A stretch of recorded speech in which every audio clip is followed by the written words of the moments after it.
স্থানীয় ইতিহাসকে অবজ্ঞার অভিযোগ করে গড়বেতায় প্রচার শুরু করলেন বিজেপি প্রার্থী প্রদীপ লোধা। পশ্চিম মেদিনীপুরের গড়বেতা বিধানসভা কেন্দ্রের নির্বাচনী প্রচারের সূচনা করলেন বিজেপি প্রার্থী প্রদীপ লোধা। বুধবার সকালে গড়বেতার প্রাচীন সর্বমঙ্গলা মন্দিরে পুজো দেন বিজেপি প্রার্থী। সেখান থেকে সরাসরি পৌঁছে যান ভারতের প্রথম দিকের IAS আধিকারিকদের অন্যতম সূর্যকুমার অগস্তির জন্মভিটেতে।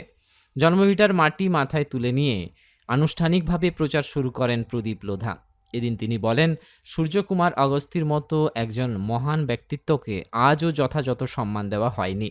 তার স্মৃতিসৌধ অবহেলায় পড়ে রয়েছে। আমি জয়ী হলে গড়বেতার প্রবেশপথে দুটি তোরণ নির্মাণ করব, একটি সূর্যকুমার অগস্তির নামে এবং অন্যটি মা সর্বমঙ্গলার নামে। ঐতিহাসিক তথ্য অনুযায়ী সূর্যকুমার অগস্তি ছিলেন অবিভক্ত বাংলা, বিহার, ওড়িশার একজন কৃতি প্রশাসক। 1882 থেকে 1912 সালের মধ্যে তিনি প্রায় 13টি জেলার জেলাশাসক হিসেবে দায়িত্ব পালন করেন। বর্ধমান, নদিয়া, খুলনা, যশোর, পাবনা, বালেশ্বর, পুরী, পূর্ণিয়া ও ভাগলপুরের মতো গুরুত্বপূর্ণ জেলায় তার প্রশাসনিক দক্ষতার ছাপ পড়েছিল। শুধু প্রশাসন নয়, শিক্ষাক্ষেত্রেও তার অবদান উল্লেখযোগ্য। পাশাপাশি সমাজসেবা এবং সাংস্কৃতিক ক্ষেত্রেও তার সক্রিয় ভূমিকা ছিল। 1921 সালে বঙ্গীয় সাহিত্য পরিষদের এক সভায় তার বক্তৃতা বিশেষভাবে প্রশংসিত হয়। এমনকি মহাত্মা গান্ধী মেদিনীপুরের প্রথম এলে সেই অনুষ্ঠানের প্রধান আয়োজকও ছিলেন তিনি। তবে এত কৃতিত্বের পরেও আজ তার স্মৃতি যথাযথভাবে সংরক্ষিত নয় বলেই মত স্থানীয়দের একাংশের।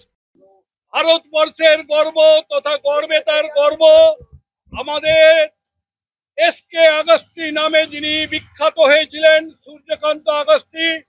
সেই সূর্যকান্ত আগস্তির ভিটার মাটি আমি আমার মাথায় চড়ে নিলাম। সূর্যকান্ত আগস্তি ভারতবর্ষে প্রথম ভারতীয় IAS অফিসার ছিলেন। এই এসকে আগস্তির নামে আমাদের গড়বেতার হাই স্কুল, এই হাই স্কুলের গেটের নামও এসকে আগস্তি গেট। কিন্তু এসকে আগস্তির যে সম্মান হওয়ার কথা ছিল, সেই সম্মান দীর্ঘ 50 বছর বিদেশি বিধায়ক থাকার জন্য, মানে অন্য এলাকার বিধায়ক থাকার জন্য এসকে আগস্তিকে সম্মান দেওয়া হয়নি। আমি প্রতিজ্ঞা করছি, ভারতীয় জনতা পার্টি যদি নির্বাচিত হয়, আমরা গড়বেতা প্রবেশ মুখে দুটো তোরণ গেট করব। একটা গেটের নাম থাকবে এসকে আগস্তি গেট, আরেকটা গেটের নাম থাকবে মা সর্বমঙ্গলা গেট। আমরা গড়বেতাবাসী, এটাই আমার প্রতিশ্রুতি।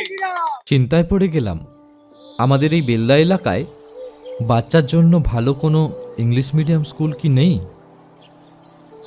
চিন্তা করছো কেন? আমি তো কালকেই টিভিতে দেখলাম, আমাদের কাছেই তো রয়েছে সেন্ট আর্নল্ডস স্কুল। আপনি কি আপনার সন্তানের জন্য সঠিক স্কুল খুঁজছেন? আপনার সন্তানের মজবুত বা সঠিক ভিত গড়ে তুলতে আজই চলে আসুন বেলদার সেন্ট আর্নল্ড স্কুল। আমরা দিচ্ছি গুণগত মানের শিক্ষা CBSE পাঠ্যক্রম অনুসারে, যা শুধু পুঁথিগত বিদ্যায় আটকে থাকে না, বরং আপনার সন্তানের সার্বিক বিকাশে সাহায্য করে। আমাদের বৈশিষ্ট্য: অত্যাধুনিক ডিজিটাল ক্লাসরুম ও সমৃদ্ধ লাইব্রেরি, উন্নত সায়েন্স ল্যাব ও মিউজিক ক্লাস, এবং এখানে খেলাধুলার জন্য রয়েছে বিশাল বড় খেলার মাঠ। আরও বিশদে জানতে যোগাযোগ করুন। Saint Arnold school, Amdan post, Khatnagar, district Paschim Medinipur. বিশদে জানতে স্ক্রিনে দেওয়া নাম্বারে যোগাযোগ করুন। নিজেকে আপডেট রাখতে ফলো করুন সানন্দা নিউজ।